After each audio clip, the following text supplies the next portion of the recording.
Hey you guys, it's Melissa here from melissaoatman.com. Welcome to another episode of Awaken Your Inner Awesomeness. I am so delighted you're here with us today. We have a very special guest with us. We have with us today Jimmy Toro. He is an artist and a composer, and he has written a new book called Heal, and he has a very fascinating story of trauma and how it has helped him to create, and his creations have helped others to heal as well. So I cannot wait to talk to him today. Thank you, Jimmy, so much for being here with us. Yeah, thank you for having a platform to talk about this stuff. Yeah, I think it's so important, and I really appreciate the fact that you were willing to open up about, what has happened to you, because I think when we are able to really voice our trauma, it helps other people to, number one, to realize they're not alone, and number two, you have so much wisdom and experience that you're actually helping others just by doing what you're doing. Yeah, I sure hope so. It's a lot of people live with this their whole life and then they die, and it's unfortunate. Yeah. I would love for you, if you could, because you have such a fascinating story. You had, I couldn't even believe when I read the things that happened to you when you were a child, when you're about 9 years old. So why don't you go back and, if you would, tell us what happened in your childhood that was traumatic and that's kind of shaped you into who you are now and has helped you to create. Sure. All right. It's interesting to note that if you think about a child abuser, who does this to kids, you could take simple form of a child abuser, like a father who beats his child, right, in a fit of anger. Well, if that father rapes his child, it's much worse. And if that father rapes, tortures, and abuses his child years after years after years, it's worse. And these abusers, you have single abusers like that, like a single serial killer or something. But often these abusers organize in groups. You basically have two types of groups, and one group is kind of a pseudo-religious type of group where they have their ritualistic robes and traditions and whatnot. And if you go into like Jewish history in the Bible, the Jews come in and they build their temple and they have their robes and their sacrifices and they do all these things in the name of God, right? Well, at some point in the history of those people, it turns really evil. And when it turns evil, who knew? But they start sacrificing little children. And well, these types of groups exist today all over the world. They're very good at hiding it, and so you don't see it out in the open, but they exist. So that's one type of child abusers that get together in this religious kind of organization, and they perform all kinds of awful sexual deviant abuses on children. I don't know exactly why they pick on the children, other than they're a bunch of cowards and the children don't fight back. Then you have another group of that kind of fits into this category. These abusers. Imagine like you own a brothel. Well, you have clients that come into your brothel. They pay you money, and you send them to a room where there's typically a man goes into a room and has sex with a girl. Well, there are these types of organizations, but instead of a man coming in to have sex with an adult girl, customers come in and do what they want with little children. And so those are organizations that are their product is little children. Well, these little children often age out. Sometimes they kill them, harvest their organs and whatnot. Or sometimes a young girl might be abused and raped thousands of times for years and just become wasted material. Well, because these kids age out in different ways, they have to replenish their supply of little kids. And a client will come in and say, "Well, okay, well, I want a 4-year-old white, blonde, blue-eyed boy, or I want a 6-year-old Asian girl." They have their creepy preferences, and they're all preying on kids. And so, in my situation, I was involved in the sexual ritualistic uh, group of adults who preyed on these little kids. And it actually happened from about age 3 to age 8. And it kind of makes no sense to most adults how these sadists, and the definition of a sadist is somebody who enjoys inflicting pain on another. And these creeps are the worst sadists because they enjoy inflicting pain on the littlest people. Yeah. And sometimes they use these excuses that you've seen throughout history. Like throughout history, these types of groups would say, well, we're sacrificing these little children because we give our most precious things to the gods or whatever. It's like hell, why don't you give yourself? Right. It's just an excuse. It's just to cover up all the robes, all the tradition, all the. It's just to cover up for these deviant individuals to do what they love to do. From the mouth of some predators, I am the master manipulator. I manipulate children and I manipulated adults. I was a father, a brother, a son, and husband, and nobody knew that I was turned on by that 5-year-old little girl. From the mouth of another predator might be a little child is no different to me than a ham sandwich. A ham sandwich is an object that satisfies my need for hunger. That child is an object that satisfies my need to dominate and sexually abuse. And these creeps are right in our communities, and you wouldn't know it. I mean, just I live in Salt Lake City, Utah, and just in the last year, ex-mayor, an ex-assistant attorney general, a sex therapist got busted on 12 counts of rape of young girls. A soccer coach not too long ago, a guy set up a gymnasium to have young kids learn gymnastics. He was busted. He had hidden cameras in the little boys and little girls' rooms. Now, these people are right in our communities, and they're doing this. And so my story is that, I grew up in a little community, Central California, and another thing to note about this is that when you're abused as a child, let's say it's awful. Let's say you're a little girl and you're raped. If right on the heels of that abuse, you can go to somebody who loves you, hopefully a parent, you can release all of that trauma at that moment, because the number one thing a kid wants, number one, is safety. Well, if your guardians or your parents are your abusers, you don't get safety. You store all of that in your body, all of it. And people don't understand what all of it means.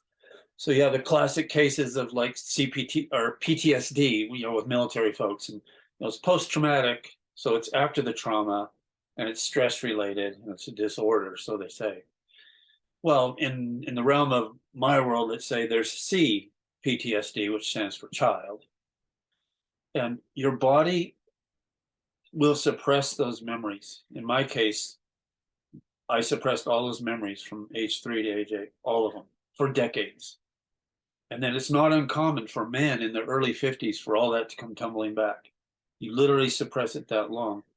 And when it comes tumbling back, it's not just the memory of the event. It's the scared, it's the fear, it's your whole body trembling, shaking, your heart beating out of your chest, your mouth going dry, and all the panic and stress hormones that happened to you as a little kid come back as an adult. And they come back with a vengeance, and they shoot through your body, and they do the same thing that happened to you as that little kid did. It all comes tumbling back on top of the memories. You got to figure out how to heal from that. And there's a really cool way we can get to towards the end of this, the healing process. But some of the, if you think about tortures through history, they are very imaginative how they figure out how to torture other humans. They're very creative. And these child predators are as creative. And so like in one of my cases, I was, not just me, other kids, I remember other kids too, they threw me in this coffin and they're going to bury me alive or scare me to death in the process. Well, they're more creative than that, right? So they put a dead human body in there, and it had been ripped from its throat down to its center, and its guts were pulled out and its ribs were spread out. So imagine putting a little child in the coffin, in that dead body, in the cavity of those ribs, and then shutting the lid and hearing that little kid scream and cry and bang on that coffin lid until the kid was exhausted and could scream no more. Well, to make it worse, they open the lid. Fortunately, I survived. They open the lid, and what do I see? I see adults laughing at me. That's just twisted stuff. These adults are so twisted. I have a hard time calling them human. They're that awful. And so they're clever too. Note that they're very clever. So, like in my case, there were 10 of us in our family, 10 kids, and they only picked on me and my sister. Well, they know that the one thing they don't want is to be found out. So they often do that. They'll pick one kid out of a bunch of siblings of kids, because if the authorities do find out, or Child Protective Services comes over and they question all the other kids and they say, no, no, no, no, nothing's happening. Well, this little guy probably won't be believed. And adults have a hard time thinking that's even possible. I mean, I have a friend, a girl, when she was 9 or 10, her parents got a divorce. Mom married a new guy. New guy comes in and rapes her several times. She says something to her mom. Mom doesn't believe her. Well, because she's in love with this guy and he's really good at hiding it. And so she had to go through 2 years of hell. And finally, she ratted out to the authorities, who came. And instead of getting rid of dad, they took her away into an orphanage. And so, if you're in a situation, and another thing to note is that probably, I don't know the number, but a good 90-95% of kids who are abused by people who they know, either a relative or a friend of a relative, somebody they know. And if if you're in a situation and there's a hint that the little kid might be acting odd or saying something, believe the child. Children don't lie. The adults do lie. And so I went through, oh my gosh, hundreds of these types of traumatic events over the years. And so, well, what to do about it, right? And so, one of the challenging things in people who've experienced some level of trauma, and you don't have to have been raped and tortured and blood and this and that to experience a level of trauma that will stick with you your whole life. You could be embarrassed on a playground. Bullies could pull your pants down or something on a playground. That can stay with you your whole life. Mhm. And so, well, what to do about it, right? So, uh, if you imagine you're a bus driver, adult you, and on the back of your bus are a whole bunch of little yous. And let's say you don't know the number. Let's say you were abused 100 times over a period of years. Then there are 100 little yous on your bus. And you literally have to go back to each one and revisit it and provide safety for that little you. And there's a whole magic side of that we can get into, but that's how to resolve it. And it's not fun, because it is so awful. You have to relive it. You have to literally relive it. Um, yeah, so I'm rambling if you want to jump in, but I could keep talking. I can't even imagine having to go through all of that. And I know that a lot of people who are out there listening have experienced trauma in some form, maybe not Yeah, necessarily in the way that you were speaking of, but everyone has had some level. I don't think you escape life without certain level of trauma I agree. at some point. Yeah, I agree. Um, so, how did you start to heal from everything that you went through? Because that's just such a, I can't even believe you had to go through all of that. Yeah, unfortunately, lots and lots of kids do. And many of them do not heal. Many of them become addicted to alcohol and porn and drugs and whatnot. Many of them commit suicide. And to answer your question, so about 15 years ago, I had this episode happen to me, right?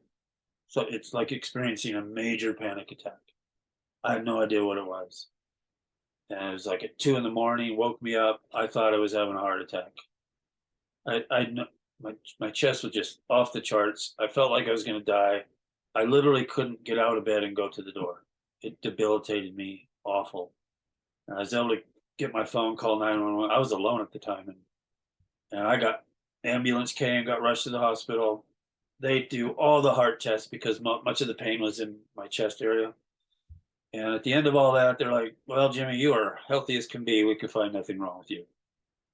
And that began a 14-year journey, journey, 14 years of hell of having those episodes hit me about 2 or 3 times a week with no memories.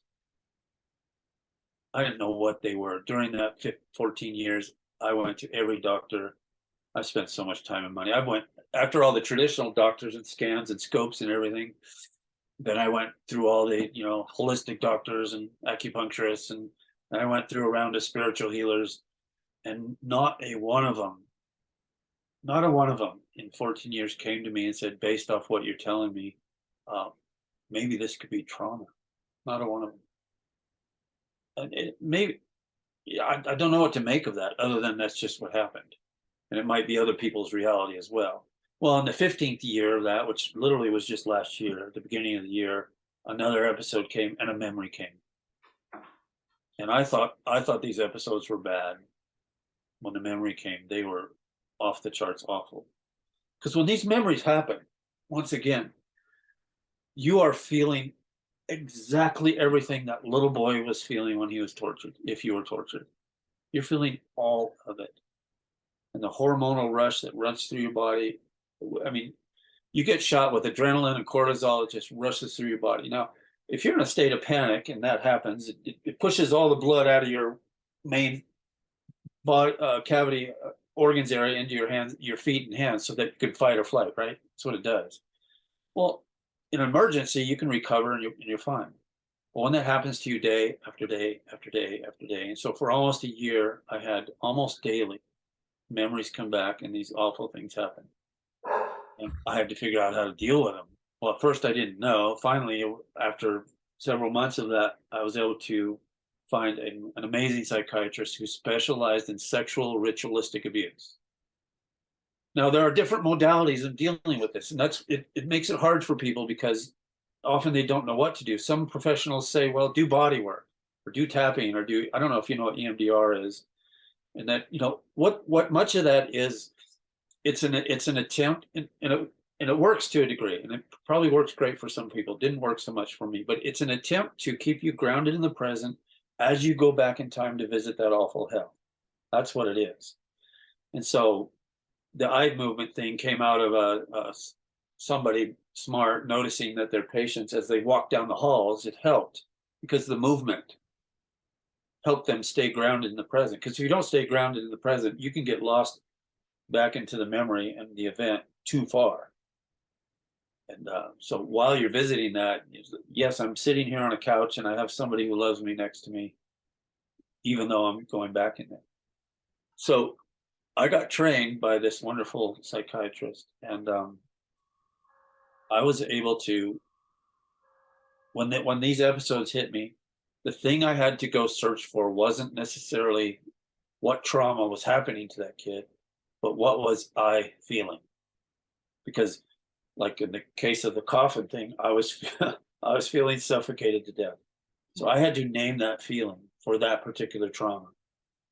And once I could name it, what am I feeling? What am I feeling? Then I could go back in time and find that little boy right in the middle of that happening. Sometimes I found him quickly. Other times it took days. Who knows why? It's just, they're all different. And then once you go back there, it's not you necessarily rescuing the child. It's you helping the child find safety. And this is the magical part of it all, is that little boy, in my case, could literally make up anything he wanted to get out of that situation. He could imagine a sword in his hand and he fights back. He could imagine him just floating up out of the air and escaping. He can imagine anything. That's the magic part of this. And it's literally changing the narrative. It's literally rewriting the story. It's literally changing the past. And it works for me. Every time I did it correctly, that awful episode that was stored in my body literally left, if I did it correctly. Now, there's a good book out there. When the process of going through this, I became like an expert on this because I studied and studied. I went through probably 4 years of college study in several months. That's all I did. And the best book out of all of them is by a doctor named Dr. Vander Kolk, Kolk, and it's called The Body Keeps the Score. And he explains really well in that book how the body literally stores all that trauma. So even if it's awful trauma, in my case, it stores it. But even if it's just, let's say lesser trauma, it still stores it. And in some people, this trauma, or somebody would call it anxiety, Some people, it just drips into their system for decades. And they're, oh, I'm dealing with anxiety. Yes, you are. And that's, you know, but there is a way to actually release it so all of it is no longer stored in your system. From the last episode I had, which was very late last year, till now, and I knew it was the last one because it was so horrific. Um, I have not had an episode since. I can talk about this stuff. I don't feel any of the bad hormonal dump or cortisol dump in me. I've literally released it. That's the magical part of this. But there's a challenge there. Like there are cases of young girls who get raped little. They grow up and they date guys who abuse them. You see that all the time. You're like, why do they do that? Well, it's familiar. As awful as it is, it's familiar territory for them. Well, this trauma that we live with and have, it is familiar. It's part of us. It's not good. It's not fun, but we can live with it. Or we can choose to face it, which is harder, more painful, more awful. Which of the two are you going to live with? Most people opt to live with what they're familiar with because facing it is so ugly. It is, but I agree with you in that I think it's so much better, even when it's difficult, to face that trauma and to heal it, because not only all of the emotional, the panic attacks, and all the things that you were describing, it can manifest into physical illness in the body, disease in the body too. Hugely. So that's a great point. On the 2022 is when all the memories came back, hundreds and hundreds of them. By the time I got to the last one, uh, I'm typically very healthy. I run a lot. I'm thin. I eat well, and all this and that. Pretty active. And by the time I got to the last one, I had lost. I don't have 30 pounds to lose, but I lost about 30 pounds. I was really thin. I could hardly walk from one room to another. Wow. That constant stress kick on my body. I remember about a month after that, I was starting to recover. I'm going to try to do a push-up. And so I got down to do a push-up. I went down and I hit the floor and it wiped me out for about 2 days. Wow. It had I kept on that trajectory, it will kill you. It'll literally ruin your body. And in most of today's vernacular, it's a common knowledge that stress can have effects on your body, right? Ill effects on your body. Yeah. So you're right. And so not only do you not as an adult, not only do you need to go face this head on, but yeah, it's going to have if you've had lots of traumas to deal with, it's going to have an effect on you physically. And that stress, when it comes, it'll most likely find the weakest point of you. If your liver happens to be not as healthy as the rest of you, it might manifest there. Yeah. Yeah, I've seen that a lot. I've seen that happen. it's awful that way. Yeah. So So tell us about your book, because so you're an artist. yeah, And so I've tell been us about the book Heal. sure. So fortunately, I've been able to use a lot of my art to illustrate. It's there's a lot of pictures, almost like a coffee table picture book. But the first part of it talks a lot about what we just talked about. What is trauma? How does it work? The different types of modalities, the fact that it stores in your body, how to get rid of it, the magical process of facing it and rewriting the narrative, etc. The last half are 22 stories. I have hundreds of these, but I picked 22. I picked several that are just off the charts awful. And there are a lot of traumatic events that aren't bloody and full of physical pain. Like, for instance, not being heard. Hmm. You could cry out in a family of kids and moms and dads and uncles, and nobody hears you. The trauma of just being left behind, or the trauma of extreme sadness because you witnessed another kid die. There are lots of different types of traumas, and that's the point of going back. Is each one you learn to identify exactly what you're feeling. And so the last half of the book are 22 of these stories: what the trauma was, how I went back there, and how it was magically healed, how the narrative was changed. And they're fascinating because each time I went back to that little guy, I had no idea what he was going to come up with. And some were simple, as let's just let's create a magical door that doesn't exist here, and let's escape out of this hell, and let's just walk and walk and walk until we put safety. And some were awful, awful. There was one where these adults were. This had to do with sound. I'm really keen on sound because I do a lot of music production, and I was in this room with other kids, and they were going to take us to another room where I knew they were torturing kids, and I'd been there before, and I did not want to go because I knew what was happening. And these adults came to grab me, and they start out with this real sweet, "Oh, come on, little Jimmy," smile on their face. And then I did not want to go because I pushed back. Their fake smile went to dark evil really quick. And the sounds that came out of those individuals yelling at me, it was horrific sounds. Because it's not just threats. They actually deliver on their threats. And so as they're yelling at me, I had one of these episodes, and I had to go back and find that little guy who was right in the middle of being yelled at and going to be grabbed. And I was able to get behind him and whisper into his ear, "What do you want to do to get out of here?" And each time I did something similar to that, I had no idea what this little guy was going to do. And in this case, surprise the hell out of me.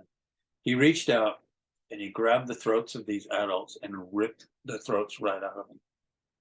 There was 5 of them, and he ripped all their throats out, and I could still see it. I could still see them breathing and blood spurting out of their throats, and it ended in a scene of absolute carnage. And they were all dead now, and blood everywhere, and their vocal cords ripped out. And we got the hell out of there. And after we got out, there was no revenge. There was no nothing. It was just quiet. That little guy hugging me until time passed. So it's a fascinating, magical experience to go through these things. And some are really quite beautiful. I don't know how much time we have, but I can tell you a beautiful one if you want. Yeah, sure. I'd love that. So one episode I felt this heavy, heavy, heavy sadness.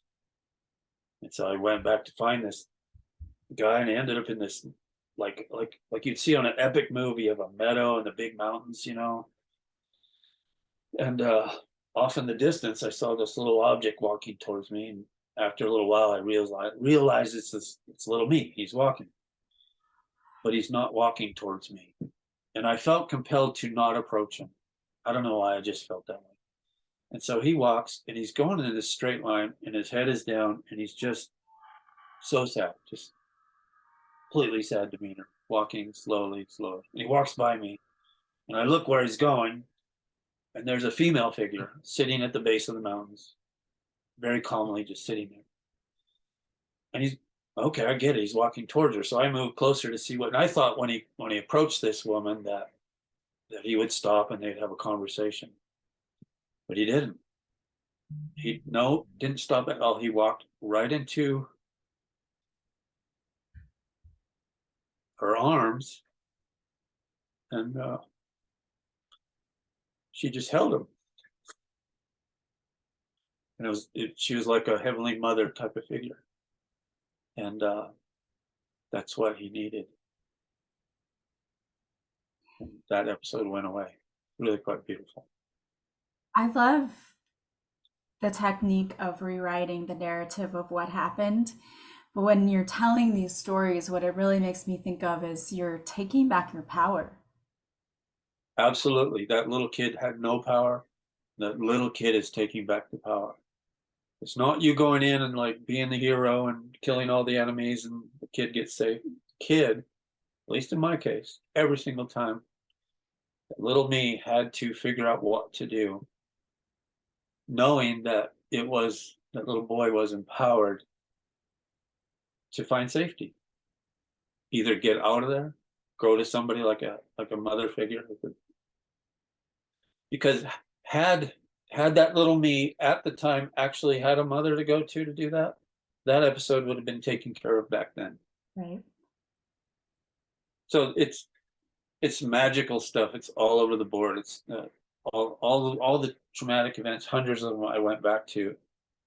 I got to a point, as painful as they were, I got to a point where I was so damn fascinated by what would transpire And I got the craziest stories of what transpired, and they're all over the place. I mean, we once I found him, and he was in front of him. We're sitting about 20 little kids, and he was so sad sitting on this rock, and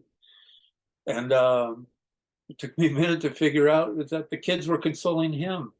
They are kids who had died, and they'd come back to say to him, "It's okay." Just craziest things, but all of them got resolved. Hundreds of them. I no longer walk around with all that in me.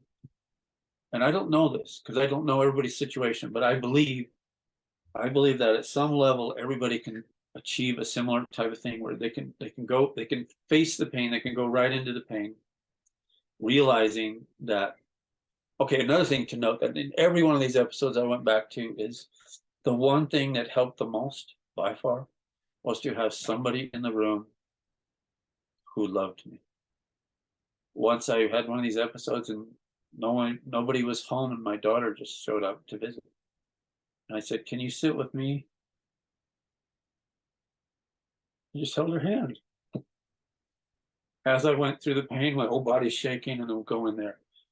Having a person who loves you, even if they're not your psychologist who doesn't understand, even if it's a friend who is surprised as hell, this person's kind of freaking out.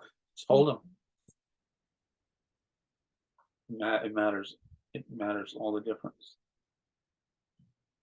Yeah, it really does. And I think, you're incredibly brave for facing the trauma because, as you said, a lot of people choose to ignore it and try to continue on in the rest of their lives, never having faced it or healing it.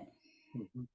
And, there's that saying, when you don't heal your wounds, you bleed all over people who didn't cut you. And so I think that it shows up in other ways, that trauma. I mean, it doesn't go away, it's still there, and it shows up and manifests in a lot of different ways. And I think for a lot of people, that manifests in self-sabotaging.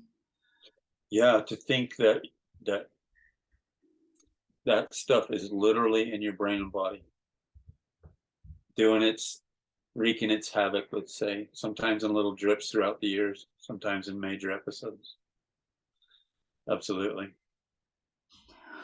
Well, I love that you have written this book, but I know that you also compose music. So Mhm. what are you working on right now? Anything special? It's fascinating because for all those years I forgot all this until it all came back, right? Literally forgot it. And I look back, and I've written so many songs about child abuse. I had no idea why. And all through my life I found a fascination with it. If I heard a story about a child being abused, I would read it or I'd study it. Didn't know why. And so I have an art exhibit that I did my first one last weekend, and I'm going to take this one on the road. But um, the, the the art portrays this journey of absolute darkness and blood and horror. And as you go through the progression of the art, it goes to the healing, kind of goes kind of the classic dark to light thing. So the abuse happened, and the confusion of what do you do about it. And then once you enter on a path of, okay, I can see a light at the end of the tunnel, so to speak, and then the magical part of healing. It's a fascinating journey. I, to your point, I don't know this either, but I also believe that everybody has a level of trauma in them. Some worse than others, no doubt. But still, um, if you don't figure out how to manage it or release it, it's not going away. It's not going away on its own. It So doesn't true. just say I'm bored and I'm tired here and I'm leaving. That is so, so true. So sorry, I didn't even answer your question. So I'm composing new pieces of music around what I know now as opposed to then. Then I was in a rock band and did all that, and my past music is much of that kind of stuff. And now it's a little more sophisticated, a lot of classical piano stuff mixed with some modern stuff, but with these messages, more specifically, let's say, created by somebody who knows more now than they did. Well, I love that. And I really do want to applaud you for sharing your story because I think it's so important that others know that they're not alone and have proof that, hey, here's someone who did experience all this trauma. and has been able to work through it and heal and get to the other side of it. And I think that gives people hope. And so I really appreciate everything that you're doing and applaud you for coming here today to share your story with us. Sure, my pleasure. But I appreciate you giving this a platform. Absolutely. And if there's anyone out there listening who wants to buy a copy of your book, or maybe they would just like to see some of your art or listen to some of the music that you've composed, what's the best way for them to do that? Yeah, go to my website. It's Jimmy, Jimmi, Toro, Toro.com. I've also started a nonprofit called Rescue 11, rescue11.org. And our mission is we go into communities and we set up clubs at high schools, and we set up adult clubs.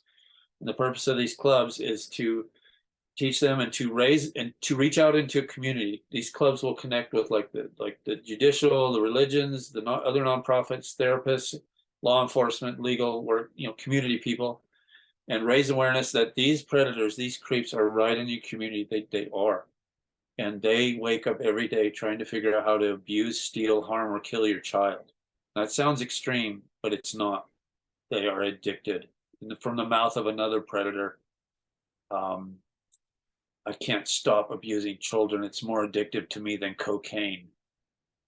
These creeps, they are there. And so this, our nonprofit, if anybody listening to you wants to set up a high school club in your area or an adult club, typically we're working with people who are older and retired and have time and want purpose to help raise this awareness in their communities.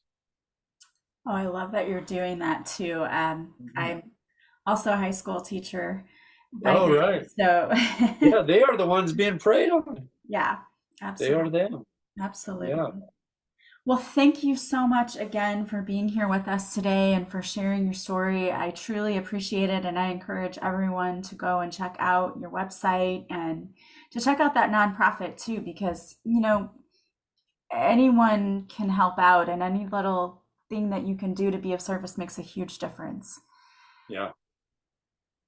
Thank you very much. Thank you. And I want to thank all of you for being here with us today as well. As always, if you like this podcast, please subscribe. Please leave a positive review from wherever you're listening. And the greatest compliment you can pay me is to share this podcast with others that you think might benefit.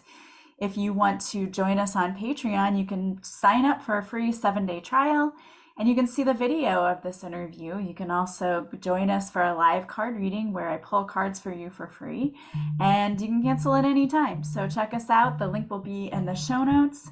I hope you guys have a beautiful day from wherever you're listening. As always, I am sending you so much love and light, and I will talk to you soon. Bye, guys.